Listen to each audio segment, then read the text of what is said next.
Le lundi 19 septembre 2022, Corinne Massiaro livrait un témoignage glaçant sur France Inter. Venue faire la promotion d'un documentaire inceste, Le dire et l'entendre, diffusé le lundi 26 septembre sur France 3, l'actrice avait tenu à évoquer son propre passé. Lorsque la journaliste lui demande comment elle a vécu le fait que la personne qui a abusé d'elle lui disait qu'il l'aimait.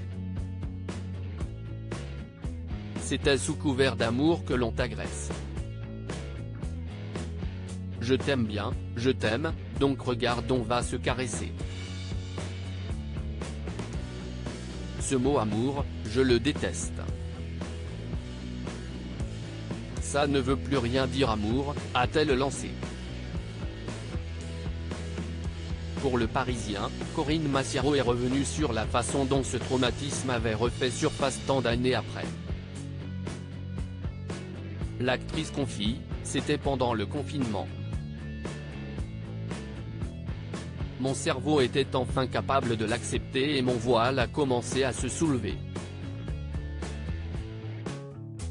Je suis tombé sur un vieil album oublié que j'ai dû garder inconsciemment car il y avait une photo de moi avec mon agresseur.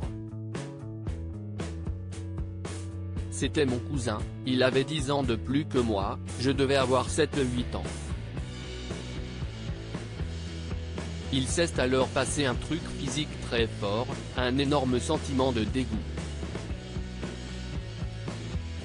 Le voile s'est levé et j'ai décidé de faire une analyse. Cela m'a beaucoup aidé mais ce n'est que le début.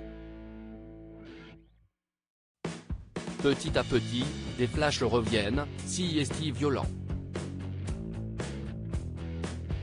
Chacun a son histoire, chacun prend son chemin. Il n'y a pas de mode d'emploi, déclare-t-elle.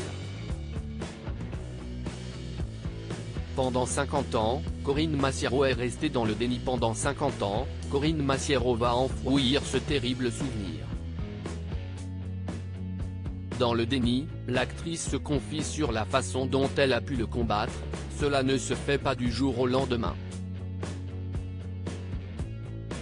Ce fut un long cheminement.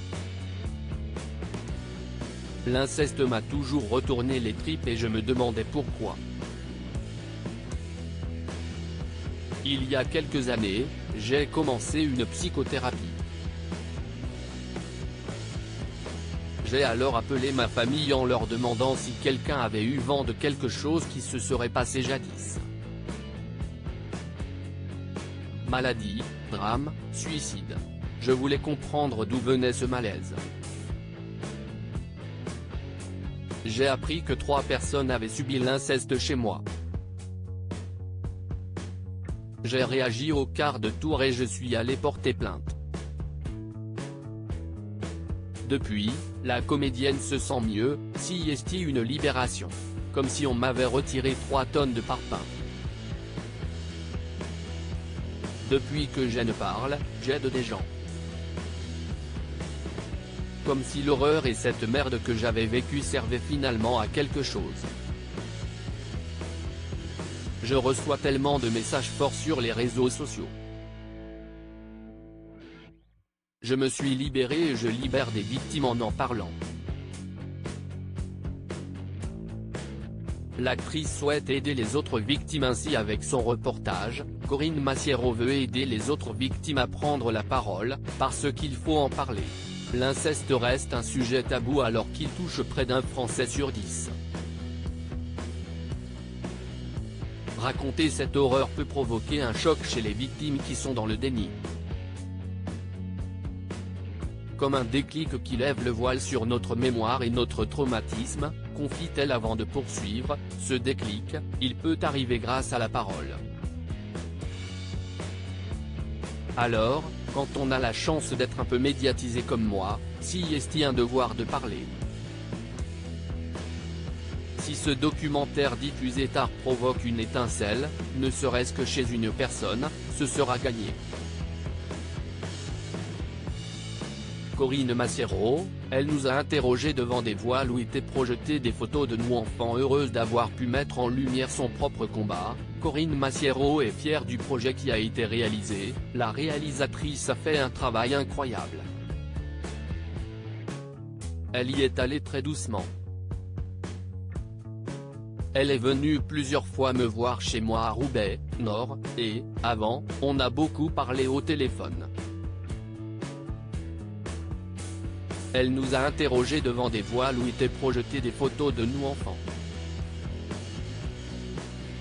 Elle nous a laissé parler et décrire nos viols même si c'est extrêmement violent.